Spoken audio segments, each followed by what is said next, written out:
देख रहे हैं MYK न्यूज और मैं हूं आपके साथ सनम वकास। नाजरीन, धूम मची हुई है इस वक्त कच्चे के डाकुओं की। कच्चे के डाकू ना सिर्फ कच्चे पे कब्जा किए हुए हैं, बल्कि इस वक्त वो सोशल मीडिया पर भी काबिज हो गए। सोशल मीडिया पर उन्होंने अपने ऑफिशियल अकाउंट्स जो हैं वो ऑन कर दिए हैं। टिकटॉक पर, यूट्यूब पर और डेली व्लॉगिंग हो रही है कच्चे के इलाके से। यहाँ तक कि हमारे वजीर दाखिला को भी कॉल आती है उनकी। कच्चे के डाकू इतने मजबूत क्यों हैं? कच्चे के डाकू लोगों को अगवा क्यों करते हैं? और कच्चे के डाकुओं को ये असलहा, ये सारी सहूलतकारी कौन दे रहा है? और अगर पाकिस्तान के पास रॉकेट लॉन्चर भी है, आर्मी भी है, नेवी भी है, पुलिस की भी भारी नफरी है, तो ये कच्चे के डाकू ही इतने सालों से काबू में क्यों नहीं आ रहे? ये सारी चीज़ें जानते हैं। मेरे साथ senior crime reporter Jawad Shah मौजूद हैं इन्हीं से। सर वेलकम, बहुत शुक्रिया आपका कि आपने टाइम दिया। सर, ये कच्चे के डाकू सबसे तो पहले बताएं कि हैं कौन? ये कच्चे के जो डाकू हैं ये पक्के के डाकुओं ने बनाए हुए हैं।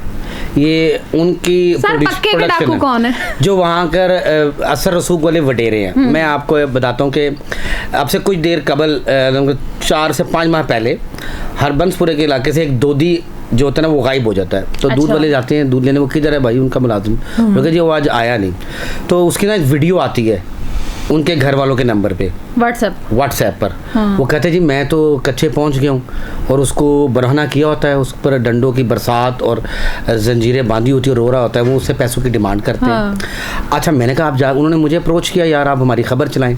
मैं कहा आप मुझे दें, हम आपकी खबर चलाते हैं। हमने 12 खबर भी चलाई। अच्छा, उन्होंने दरख्वास्त दी थाने में, तो वो SHO ने FIR लॉन्च नहीं की। उन्होंने कहा जी FIR बनती नहीं है, ये कहाँ से अगवा हुआ है हमें क्या पता।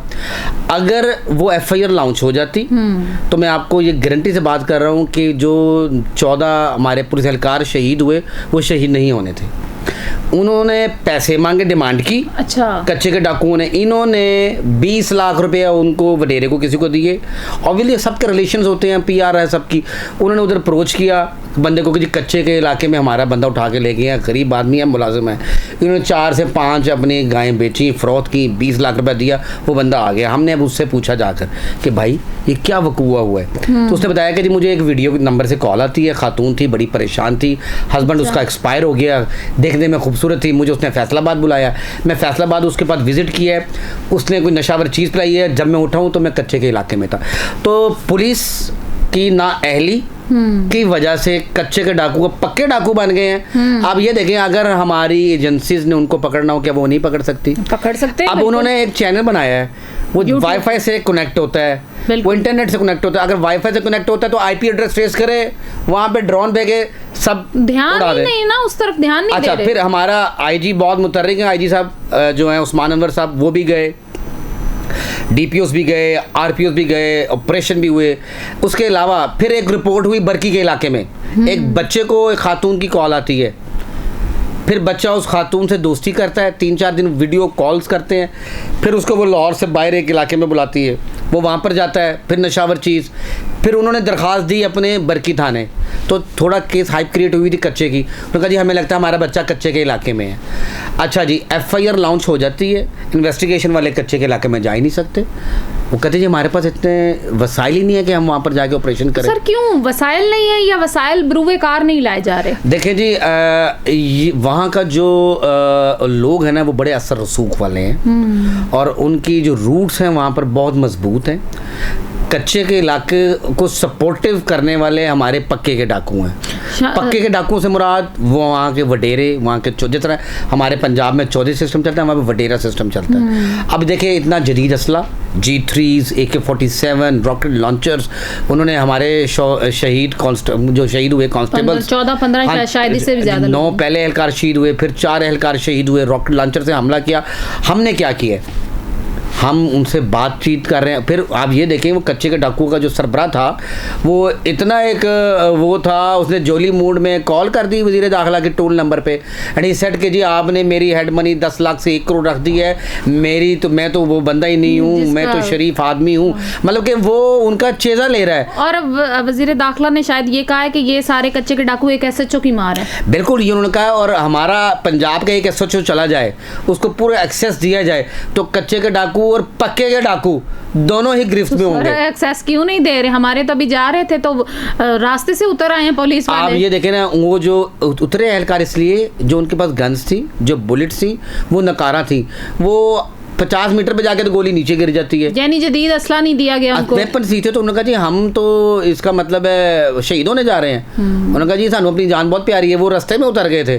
फिर उसके बाद आईजी की जानिब से एक प्रेस रिलीज जारी हुई जिसमें कहा 125 नौजवान जो हैं कच्चे के डाकू में इलाके में गए हैं, ऑपरेशन हो रहा है। हालांकि वो उस ऑपरेशन के बाद कोई प्रेस रिलीज़ नहीं आई।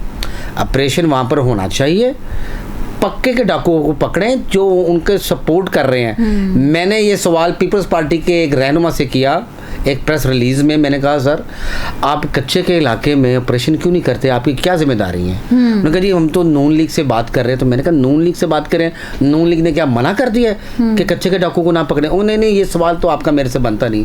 मैंने कहा जी वो सिंध में बैठ कर लोगों से भत्ते ले रहे हैं, सिंध में बैठ कर लोगों के बच्चों को उठवाते हैं और अच्छे पैसे लेते हैं और आप लोग खामोश तमाशाई बने। आप कहते हैं नून लीग को चाहिए, उनका प्राइम मिनिस्टर है तो वो इस पर बात करे।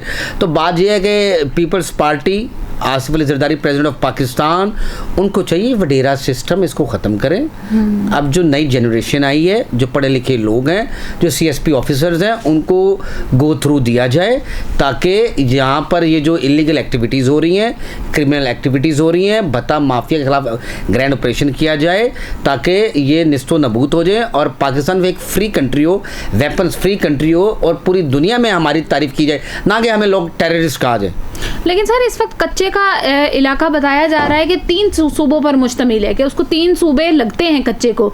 सेंटर में वो एरिया है, यानी कि पंजाब में रहीम यार खान तक और इसी तरह से सिंध में भी। तो ये हर सूबे की हुकूमत को इसमें किरदार अदा नहीं करना चाहिए। और ये अभी जिस डाकू ने अपना YouTube चैनल बनाया है और अपने टिकटॉक्स बनाकर व्लॉगिंग कर रहा है बाकायदा वो डेली, तो क्या वो जो व्लॉगिंग कर रहा है उसको ये डर और खौफ नहीं है कि मैं पकड़ा जाऊंगा? ये हमारी हुकूमत के लिए एक सवालिया निशान है। गोट की ठट्टा डट्टा और चमका और जितने भी ये इलाके हैं वहाँ पे पुलिस ऑपरेशन कर रही है, पर उन ऑपरेशन का अभी तक कोई फायदा नहीं हुआ। अब ये देखो ना, वो हमारी फोर्स को चैलेंज कर रहे हैं, वो टॉन्ट कर रहे हैं। उन्होंने अपना वीडियो चैनल बना लिया और हमारी फोर्स को मजाक बनाया हुआ है। हमें चाहिए, हमारी फोर्स को चाहिए कि इस पर एक स्ट्रिक्ट एक्शन लें और इनके खिलाफ एक ग्रैंड ऑपरेशन किया जाए ताकि कच्चे और पक्के दोनों सलाखों के पीछे हो और इनका एहतसाब होना बहुत ज़रूरी है। पर कुछ ब्लैक शिप्स डिपार्टमेंट में होती हैं, सबसे पहले उनका हिसाब करें जो उनको सपोर्ट कर रही है। जिस तरह वो कहते हैं कि जी हमें वेपन्स कहाँ से आते हैं, हमें वेपन्स आपकी फोर्स देती है। तो सबसे पहले हमें अपना एहतसाब करना होगा, जो ब्लैक शिप्स हैं उनको ग्राउंड करना होगा, उनको अरेस्ट करना होगा, उसके बाद इनका ऑपरेशन किया जाए। सर ये जो 14-15 लोग शहीद हुए पुलिस एहलकार, तो इनकी फैमिलीज के साथ हुकूमत ने कोई तामुन किया है? क्या हुकूमत के लिए सिर्फ नंबर ऑफ काउंटिंग थे ये लोग? अच्छा, जितने भी शहीद हुए थे कांस्टेबल्स, IG पंजाब उस्मान मुनव्वर की जानिब से शोधा के लिए घर भी अलॉट किए गए, उनको पैसे भी दिए गए। लेकिन अब वो माँ के जो बच्चे थे, लाल थे, वो जवान थे सब, तो वो उनकी ज़िंदगी वापस नहीं आ सकती। तो ये पंजाब पुलिस को चाहिए था कि पहले इन पर जो ये इंसिडेंट हो रहे थे इन पर FIR करते, इस पर सीरियस एक्शन लेते। सीरियस एक्शन ना लेने की वजह से कच्चे के डाकू जो है ना वो खुल गए और उन्होंने कहा जब इतना पैसा आता है 50 लाख एक कॉल करो, 70 लाख 2 लड़कियां 4 लड़कियां हायर की, किसी को वीज़ा लगाने के लिए कहते हैं कि हम उधर जाके आपको पैसा देंगे, आप इस जगह पे आ जाएं, हमारे इधर मेंबर्स बैठे हुए हैं, वहाँ पर नशावर चीज़ पिलाते हैं। फिर जब वो उड़ता है तो वो कच्चे के इलाके में होता है। तो ये इनको ग्राउंड किसने दी? इनको ग्राउंड अवेयरनेस हमारे पक्के के डाकू ने दी, वडेरों ने दी। इनकी सरपरस्ती वडेरे करते हैं। हरबंसपुरे के इलाके में जो इंसिडेंट हुआ वो कैमरे पर ऑन रिकॉर्ड नहीं आना चाहता। उन्होंने कहा जी वडेरे के कहने पर उन्होंने हमें छोड़ा है, हमने 2 मिलियन दिया, 20 लाख रुपए दिए। मैं कहा 20 लाख आया कहाँ से? उसने कहा हमने मजे ठेके पे ली, ठेके पर लेकर हमने फ़रोख्त की और मैंने अपनी जान बचाई है। तो अब ये देखें ये जुल्म हो रहा है और अब तो ये बहुत पीक पे चला गया ये जुल्म। तो गवर्नमेंट को चाहिए, सेक्टर्स को चाहिए इसका किला कमा करें। सर उसमें रैकी करते हैं प्रॉपर ये बंदे की कि ऐसे ही जो हाथ आया उठा लिया? ये फेक कॉल करते हैं और जिसको लग जाए। हाँ कॉल करते हैं। वो जब कोई अनपढ़ जाहिल बंदा उनके रिडार में आ जाता है, इलिटरेट बड़े बड़े समझदार टीचर भी कितने गए हैं, उनको भी औरतों की कॉल आई थी, तो थोड़ा समझदार मर्दों को भी होने की जरूरत नहीं है कि किसी की भी कॉल आएगी। एक्चुअली जिनके ईमान वीक है ना, ईमान वीक है, कमजोर लोग जो होते हैं और लालची जो लोग होते हैं, ये उनके हत्थे चढ़ते हैं, मुंह उठाते हैं और उठ के चले जाते हैं। ये बेसिकली कच्चे थोड़ी जाते हैं, ये रास्ते में इन बिटवीन इनकी मुलाकात होती है।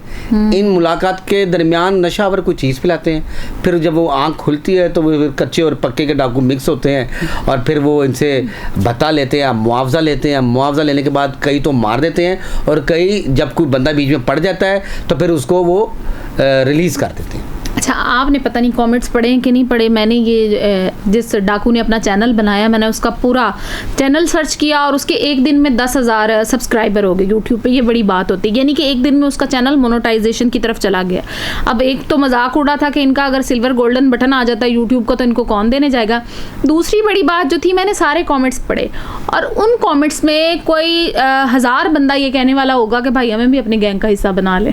तो इस चीज़ को किस नज़र से देख रहे हैं कि हमारी यूथ ये क्या जा रही है, ये डाकू को इतना अप्रोच किया जा रहा है। और ये बात तो बड़ी हो रही थी कि कच्चे वाले डाकू चलो बता के तो अगवा करते हैं, पक्के वाले डाकू तो बताते भी नहीं है। अच्छा, हमारी जो 90% लोग हैं ना, वो इलिटरेसी की तरफ जा रही है। वो स्पाइसी चीज़ें जिसमें मज़ा होता है और मिर्च मसाला होता है तो वो चीज़ें देखती है, और जो नॉलेज की चीज़ें हम उसको इग्नोर कर देते हैं, नहीं देखता कोई भी। तो इसमें ये हमारी जाहिलियत, ये जाहिल लोग हैं जो वेले बैठकर सिर्फ यूट्यूब पर बैठकर उनको प्रमोट कर रहे हैं। यही उसको रिपोर्ट करते। हमें चाहिए, आपको चाहिए, आपके चैनल के तवज्जुह से मैं आपको बता रहा हूँ, उन सबको रिपोर्ट करें, उनको ब्लॉक करें ताकि वो प्रमोट ना हो। वो प्रमोट हो रहे हैं और ये किसका कसूर है? ये आपका और मेरा कसूर। डे बाय डे वायरल हो रहे हैं। बिल्कुल, इनको रिपोर्ट करना चाहिए। हमें बैठकर देखें, हमें अल्लाह पाक ने एक सीट दी है कि हमने अदारों को निशानदेही करनी है, नहीं कि अदारों को निशाना बनाएं। हम अदारों को निशानदेही करें, पॉजिटिव चीज़ बताएं, इनको रिपोर्ट्स करें। आप लोग सब इनको रिपोर्ट करें ताकि ये प्रमोट ना हो सके और वर्ल्ड वाइड हमारी इंसल्ट ना हो।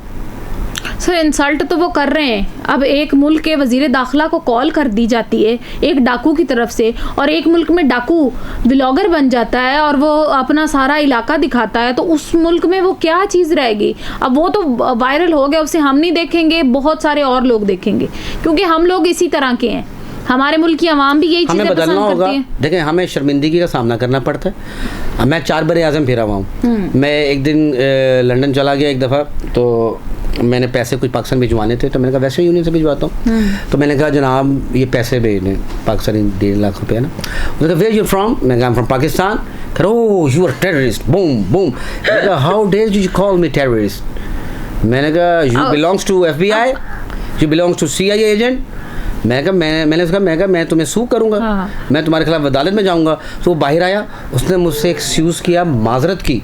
उसने कहा सॉरी, मैं आपसे माजरत हूँ। मैंने देखें, बात सुने, हमारा जो करैक्टर है ना, ऐसे लोगों ने लूज कर दिया। हम ऐसे नहीं हैं। हमारे मुल्क में इतने करप्ट लोग नहीं हैं। हर मुल्क में क्राइम होता है। देखें, आप इंडिया का क्राइम पेट्रोल देख लें, वो अपनी फोर्स को सपोर्ट करते हैं। वो दिखाते हैं इधर जुराइम हुआ, उधर जी फ्रांसिक टीमें पहुंच गई हैं, उधर क्या नाम है CDR निकल रहे हैं और मुलजिम ट्रेस कर लिया है 24 घंटे के अंदर अंदर। इधर सब कुछ ट्रेस हो जाता है, फ्रांसिक टीमें भी पहुंच जाती है, कातिल भी पकड़ा जाता है। लेकिन हम लोग क्या दिखाते हैं? हम उनकी नेगेटिविटी दिखाते हैं, हम पॉजिटिव बात नहीं करते। हमें चाहिए अपनी फोर्स को सपोर्ट करें, अपनी गवर्नमेंट को सपोर्ट करें। आप फोर्स की इज्जत उछालना शुरू कर देते हैं, आप कभी किसी फोर्स के खिलाफ बोलना शुरू कर देते हैं। आपको पता ही नहीं है कि आपकी फोर्स है तो आप हैं। बिल्कुल, आप अपनी फोर्स का एक खौफ होता है ना, आपने उसकी डिग्निटी खत्म कर दी, उसको डिग्निटी को उसको इतना हर्ट किया, अंडर एस्टिमेट कर दिया आपने, अंडर एस्टिमेट किया आपने, उनकी इमारतों पर हमले करने शुरू कर दिए, जो हमारी साख्त खराब कर रही है, जिसको हमें भुगतना पड़ेगा अगर हम इलीगल एक्टिविटीज़ करेंगे। अव्वल तो ये होना नहीं चाहिए। एक गंदी प्रोड्यूस यूथ हुई थी जो अब ख़त्म हो गई है, लेकिन आपको हमें अपनी फोर्स को सपोर्ट करना चाहिए, हमें और आपको अपना व्यू जो है पॉजिटिव रखना चाहिए। वो बेशक गवर्नमेंट हो, वो बेशक माफिया हो, हमें उनकी इस्लाह करनी चाहिए, ना कि हम उनको प्रमोट करें। बिल्कुल जी, एक जिम्मेदार पाकिस्तानी होने के नाते अपना अहम किरदार अदा करें कि चीज़ों को पॉजिटिव वे में दिखाएं। हर मुल्क में क्राइम होता है और हर जगह पर जुल्म भी होता है और इस तरह के मसाइल भी होते हैं, लेकिन हमें वो इसलिए पता नहीं चलते कि उन मुल्कों का मीडिया कंट्रोल में है और मीडिया समझदार है। वो अपने मुल्क का जो रेपुटेशन है उसको कभी नहीं गिराता। और हमें सबसे बड़ी खामी शायद यही है कि हम अपने मुल्क में जो चीज़ें छुपाने की होती हैं उन्हें प्रमोट कर देते हैं सिर्फ चंद व्यूज़ के लिए और अपने थोड़े से मफाद के लिए। ये कच्चे के डाकू, पक्के के डाकू, हुकूमत को भी इस चीज़ पर थोड़ा सा काम करने की ज़रूरत है, क्योंकि हर शहरी अगर हरासा होगा और हर शहरी के साथ इस तरह की वारदात या वाक़या होगा तो आपके मुल्क में अमन का कायम रहना मुश्किल हो जाएगा।